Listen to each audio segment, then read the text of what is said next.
अगर आपने मेरे साइकोलॉजी ऑफ कंटेंट की चैप्टर 1 और चैप्टर 2 की वीडियो अभी तक नहीं देखी है तो उन्हें जरूर देख लेना, क्योंकि आज की ये वीडियो उसी कॉन्सेप्ट को आगे ले जाने वाली है। लेकिन अगर आपने वो दोनों वीडियो देख ली है तो आज की ये वीडियो आपको कंटेंट देखने का तरीका ही बदल सकती है, क्योंकि आज हम बात करने वाले हैं एक ऐसी साइकोलॉजी की जो आपके व्यूवर्स बिना ये जानने की ये है क्या डेली यूज करते हैं, और वो है इम्यूलेशन यानी नकल। अब आप सोच रहे होंगे कि नकल में कौन सी बड़ी साइकोलॉजी है, तो अब जरा सोचिए।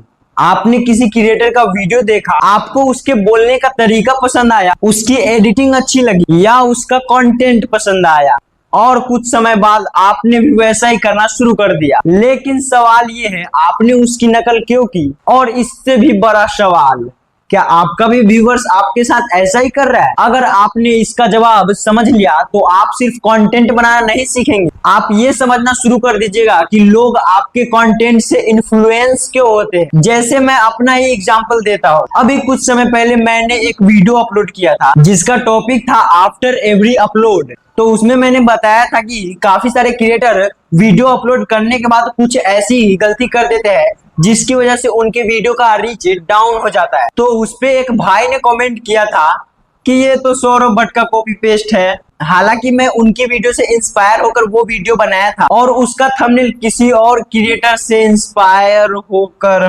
लेकिन मुझे उस भाई का कमेंट देखकर उसी वक्त समझ आ गया था कि मैं कितनी बड़ी गलती कर रहा हूँ। जो नॉलेज वो दे रहे थे उसी नॉलेज को मैं भी घुमा फिरा के दे रहा था, और ये बात व्यूवर्स भी समझ रहे हैं। तो व्यूवर्स मेरी वीडियो को क्यों देखेंगे? उन्हें मेरी वीडियो से कुछ फायदा ही नहीं मिल रहा है। लेकिन देख लिए, फायदा वाला चीज है तनका अलग बतलियो में तनका देख लिए। हालांकि मुझे यूट्यूब के बारे में बहुत नॉलेज है बहुत है, क्योंकि मैंने 4 साल से भी ज्यादा इस पर वर्क किया है। तो मुझे इतना तो समझ आ गया है कि YouTube क्या है और इसका एल्गोरिदम कैसे वर्क करता है, और एक चैनल को सक्सेसफुली रन करने के लिए क्या क्या करना पड़ता है। इन सभी के बारे में मैंने अगर आपको बताया और आपने इसे अच्छे से कंज्यूम कर लिया तो आपको ग्रो करने से कोई नहीं रोक सकता है, यहाँ तक मैं भी नहीं। और ऐसा नहीं है कि मैं नहीं बता रहा हूँ, मैंने बहुत सारे वीडियोज में अपने नॉलेज को शेयर किया है और आगे करता रहूंगा। और ये जो आज चैप्टर का सीरीज है ये भी मेरे ही नॉलेज का हिस्सा है, जिसे अगर आपने अच्छे से देख लिया तो ये आपके डेली लाइफ और यूट्यूब जर्नी में काफी हेल्प करेगा। अब आप सोच रहे होंगे कि कैसे करेगा, तो वो आपको इन सारे चैप्टर को देखने के बाद ही पता चलेगा। साइकोलॉजी है बउआ, साइकोलॉजी। और आगे के चैप्टर को देखने के लिए सिंपली आपको सब्सक्राइब करना पड़ेगा। और आज की इस वीडियो में मैं आपको बताऊंगा कि इम्यूलेशन क्या है। मैं बताऊंगा कि लोग अपने पसंदीदा लोगों की नकल क्यों करते हैं और ये क्रिएटर के लिए इतना पावरफुल क्यों है, और आप अपने कंटेंट में इसे नेचुरली कैसे इस्तेमाल कर सकते हो। और वीडियो की एंड में मैं आपको एक ऐसी चीज बताऊंगा जिससे आप अपने ऑडियंस को व्यूअर की तरह नहीं, एक कम्युनिटी की तरह देखना चालू कर दोगे। तो वीडियो को एंड तक जरूर देखना, और अगर आपने अभी तक चैप्टर 1 और चैप्टर 2 नहीं देखा है तो इस वीडियो के बाद उसे भी देख लेना, क्योंकि साइकोलॉजी ऑफ कंटेंट की असली पिक्चर धीरे धीरे चैप्टर के साथ क्लियर होगी। तो सबसे पहले हम जानेंगे इम्यूलेशन यानी नकल है क्या। कौन सा चिड़िया का नाम है नकल। इसे अगर हम आसान भाषा में समझे तो इम्यूलेशन का मतलब है किसी ऐसे व्यक्ति के बिहेवियर, स्टाइल या एक्शंस को अपनाना जिसे हम पसंद या एडमायर कहते हैं। यानी हम हमेशा किसी की एग्जैक्ट कॉपी नहीं करते, बस उसकी कुछ चीजों को अपने अंदर ले आते हैं, जैसे उसके बोलने का तरीका, उसका एडिटिंग स्टाइल या उसके कंटेंट बनाने का तरीका, और भी बहुत सारी चीजें हैं। अगर मैं उन सब के बारे में बताने लगूंगा तो वीडियो काफी लंबी हो जाएगी और आप बोर हो जाओगे। इसीलिए हम अगले टॉपिक को समझते हैं कि आखिर हम नकल करते ही क्यों है, इसे करने का रीजन क्या है, एग्जाम में पास करने के लिए। अब असली साइकोलॉजी यहाँ से शुरू होती है। मान लीजिए आपको कोई क्रिएटर पसंद है, राजा जी वो पसंद नहीं, अच्छा लगता है आपको उसका वीडियो, गलत मत समझना।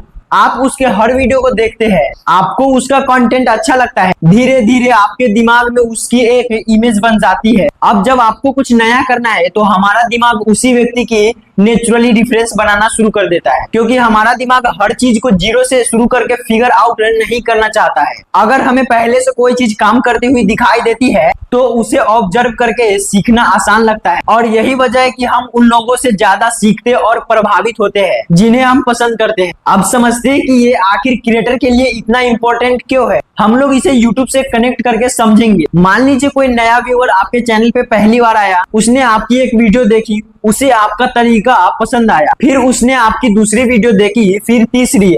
अब धीरे धीरे वो आपसे कनेक्ट हो जाएगा, वो आपके स्टाइल को पहचानने लगेगा। उसे पता है कि आप किस तरह बोलते हो, किस तरह एक्सप्लेन करते हो, या फिर किस तरह एग्जांपल्स देते हो, आपका थंबनेल कैसा होता है, आपकी वीडियो की फीलिंग कैसी होती है। और यही चीज एक क्रिएटर की आइडेंटिटी बनाती है। इसीलिए आपको अपने वीडियो में दूसरे क्रिएटर की कॉपी बनने की जरूरत नहीं है। आपको करना यह है कि आपको उन चीजों को समझना है जो लोगों को पसंद आती है, और उसे अपने तरीके से प्रेजेंट करना, सीखकर अपना स्टाइल बनाने में। यही डिफरेंस है कॉपी करने में और उसे सीखकर अपना स्टाइल बनाने में। जैसे मैंने स्टार्टिंग में अपने वीडियो का एग्जांपल लेकर बताया था, तो मैंने सिर्फ उस क्रिएटर का आइडिया कॉपी किया था, ना कि उसका स्टाइल। उसमें जो कुछ भी मैंने बोला वो मैंने अपने तरीके से बोला है। आप जाकर देख सकते हो। आपको इस तरह से समझ नहीं आ रहा होगा, इसलिए मैं आपको एक छोटा सा एग्जांपल देता हूँ। मान लीजिए एक क्रिएटर है जो कि अपने वीडियो में बहुत सिंपल भाषा का यूज करता है। उसकी वीडियो इसलिए पॉपुलर है क्योंकि लोग उसकी बात को आसानी से समझ पाते हैं। सोच क्या रहे हो, मैं अपनी ही बात कर रहा था। अब आप मान लो कि आप मेरी वीडियो देखते हो। अब आप सोचते हो कि मैं भी अपनी वीडियो में सिंपल लैंग्वेज इस्तेमाल करूंगा, तो क्या ये सोचना और करना गलत होगा? मेरे नजर से तो बिल्कुल भी नहीं। बाकी आप अपना राय विचार कमेंट में बता देना, देखते हैं कि कौन क्या सोचता है। और हाँ, जिसका भी कमेंट अच्छा होगा मैं उसके कमेंट को पिन करूंगा और साथ ही अगले वीडियो में उसका कमेंट दिखाऊंगा भी, तो जल्दी कमेंट करो। अब मैं बताता हूँ कि ये मेरे नजरिए से सही क्यों है। क्योंकि आपने उसकी आइडेंटिटी कॉपी नहीं की, आपने उसकी स्ट्रेटजी को ऑब्जर्व किया और उसे अपने कंटेंट में एडप्ट किया। लेकिन अगर आप उसकी आवाज, डायलॉग, थंबनेल, वीडियो स्ट्रक्चर और हर चीज सेम करने लगे तो आपकी कोई पहचान ही नहीं रहेगा। आपकी वीडियो को भी कोई नहीं देखेगा। आप क्रिएटर नहीं, उसकी कॉपी बनने लगेंगे, और ये बात आपकी ऑडियंस भी जल्दी समझ जाएगी। अब बात करते हैं कि आप लोग गलती क्या करते हो। बहुत सारे नए क्रिएटर क्या करते हैं कि वो किसी बड़े सक्सेसफुल क्रिएटर को देखते हैं और सोचते हैं कि भाई इसका ये वीडियो काम कर रहा है, अच्छे खासे व्यूज, सब्सक्राइबर गेन कर रहा है, तो मैं भी यही वीडियो बनाऊंगा। लेकिन प्रॉब्लम ये है, जो चीज उसके चैनल पे वर्क कर रहा है जरूरी नहीं कि वो चीज आपके भी चैनल पे वर्क करे, क्योंकि उसकी ऑडियंस अलग है, उसका पर्सनैलिटी अलग है, उसकी ऑडियंस अलग है। इसीलिए सक्सेसफुल क्रिएटर को देखकर ये मत सोचिए कि मुझे इसकी कॉपी करनी है, बल्कि ये सोचिए कि इसने ऐसा क्या समझाया है जिसकी वजह से इसके ऑडियंस को इतना पसंद आ रहा है। हाँ, लेकिन आपका और उस क्रिएटर का निश सेम है, तो आप उसके ट्रेंडिंग वीडियो से इंस्पायर होकर आप अपनी एक वीडियो बना सकते हो। क्योंकि मैंने कुछ समय पहले एआई मोटू पतलू को बनाते कैसे है ऐसा एक वीडियो अपलोड किया था, जो कि उस समय यूट्यूब पर काफी ट्रेंड था। तो मैंने सोचा कि मैं भी इसे क्रिएट कर देता हूँ, और पता है मेरे अच्छे खासे व्यूज भी आए। वो वीडियो अब तक की सबसे ट्रेंडिंग वीडियो है मेरे चैनल पे। और मजे की बात तो ये है कि उस टॉपिक पे न जाने कितने बड़े से लेकर छोटे क्रिएटर तक वीडियोज बना रहे थे, और उनके वीडियोज के बाद भी मेरे वीडियोज पे व्यूज आए। और जस्ट उसके बाद मैंने एक और एआई वाली वीडियो अपलोड किया था, जिसमें मैंने बताया था कि वायरल एआई बोल बम का वीडियो कैसे बनाए, और उस टॉपिक पे यूट्यूब पर शायद 1-2 वीडियो ही बना होगा। मैंने उसे रिसर्च करके बनाया था, तो इसके हिसाब से मेरे उस वीडियो पे करोड़ों व्यूज आने चाहिए थे। लेकिन पता है उस पर कितने व्यूज आए? आप विश्वास नहीं करोगे, मैंने जितने वीडियो अब तक अपलोड कर दिया है उन सबसे कम 5-6 व्यूज आए थे। तब मुझे समझ आया कि न्यू चैनल पे यूनिक कंटेंट कभी वर्क नहीं करता। आपको अपने नीश के बड़े क्रिएटर से कॉपी करना ही पड़ता है, लेकिन मैंने जो तरीका बताया है वैसे ही करना, समझे? अब कुल 3 पार्ट और बचे हुए हैं, और तीनों ही इंपॉर्टेंट है, और लास्ट वाला तो सबसे ज्यादा। अब बात करते हैं कि व्यूअर्स की साइकोलॉजी को समझना जरूरी क्यों है और इसे समझे कैसे। इस कॉन्सेप्ट को आप दूसरी तरफ से देखो। आप एक क्रिएटर हो, लेकिन आपके व्यूअर्स भी किसी और को फॉलो करता है, वो भी किसी और क्रिएटर की वीडियो को देखता है, और यही वजह है कि क्रिएटर्स के लिए रोल मॉडल इफेक्ट इतना इंपॉर्टेंट है। जब कोई व्यूअर्स आपको बार बार देखता है, आपकी बातों को सुनता है, तो धीरे धीरे आपकी कुछ हैबिट या आइडियाज भी उसके लिए फेमिलियर होने लगती है, आपकी सोच से एग्री करता है। वो दूसरे क्रिएटर को छोड़कर आपकी ही वीडियो को देखता है। इसीलिए एक क्रिएटर की रिस्पॉन्सिबिलिटी व्यूज लेना ही नहीं होता। आप जो बोलते हो, जिस तरीके से बोलते हो, उसका इम्पैक्ट भी ऑडियंस पर पड़ सकता है। इसीलिए आप सोच समझकर और एक अलग ही स्टाइल में बताओ। अब हम लोग समझते हैं कि इसे अपने कंटेंट में यूज कैसे करें। अगर आप क्रिएटर है तो इम्यूलेशन को 3 तरीके से समझिए, जिसमें से पहला है ऑब्जर्व करो, यानी कि अपने निश के अच्छे क्रिएटर को देखो, लेकिन सिर्फ उनकी वीडियोज मत देखो, ऑब्जर्व करो। उन्होंने हुक कैसे बनाया, कहानी कहां से शुरू की, कहां क्यूरोसिटी क्रिएट की, कहां एग्जाम्पल दिया और कहां व्यूवर्स को रोकने की कोशिश की। यानी वीडियो को व्यूवर्स की तरह मत देखो, उसे क्रिएटर की तरह देखो। और सेकंड है अंडरस्टैंड करो। आप ये समझो कि उनकी चीज काम क्यों कर रही है। मान लो किसी क्रिएटर का थंबनेल बहुत ही क्लिक ला रहा है, तो आप सिर्फ उसका थंबनेल कॉपी मत करो, आप सोचो कि आखिर उस थंबनेल में क्या है जिसकी वजह से मेरी नजर वहां पे रुक गई। क्या फेस एक्सप्रेशन स्ट्रॉन्ग है, क्या उसमें कोई क्यूरियोसिटी है, क्या टेक्स्ट का कलर और उसके सजावट को देखकर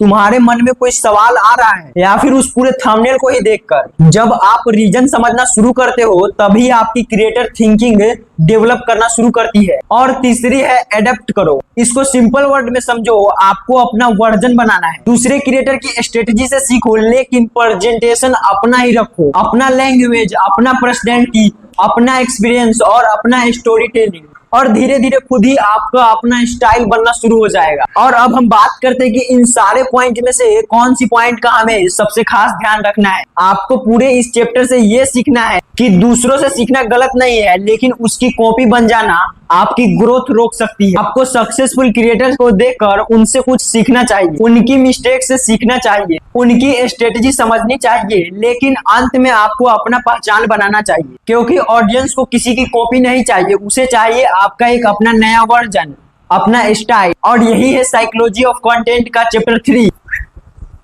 इम्यूलेशन। अब अगर आप ध्यान से देखेंगे तो आपको समझ आएगा कि ऑडियंस सिर्फ क्रिएटर को नहीं देखती, उसे ऑब्जर्व करती, उनसे सीखती है, उनसे इन्फ्लुएंस होती है और कई बार उनकी कुछ चीजें खुद में अपनाने लगती है। तो इसीलिए अगली बार जब आप किसी क्रिएटर की वीडियो देखिए तो ये मत सोचिए उसकी वीडियो अच्छी है, एक बार ये सोचकर देखिए कि आखिर उसकी वीडियो मुझे अच्छी क्यों लगी। जब आपको इसका जवाब मिल जाएगा तब आप साइकोलॉजी को समझना शुरू कर दीजिएगा। क्योंकि इस पूरे सीरीज में हम समझ रहे हैं कि लोग क्या देख रहे हैं, क्यों देख रहे हैं और आखिर किस वजह से किसी क्रिएटर के साथ जुड़ते हैं। तो अगर आपको ये चैप्टर पसंद आया है तो वीडियो को लाइक जरूर कर देना, और अगर आप इस सीरीज के अगले चैप्टर को मिस नहीं करना चाहते तो इस चैनल को सब्सक्राइब जरूर कर लेना, क्योंकि अगला चैप्टर भी इसी साइकोलॉजी को एक और एंगल से समझने वाला है जो कि बहुत ही इंटरेस्टिंग है। तो मिलते हैं अगले चैप्टर में, तब तक सीखते रहो, क्रिएट करते रहो।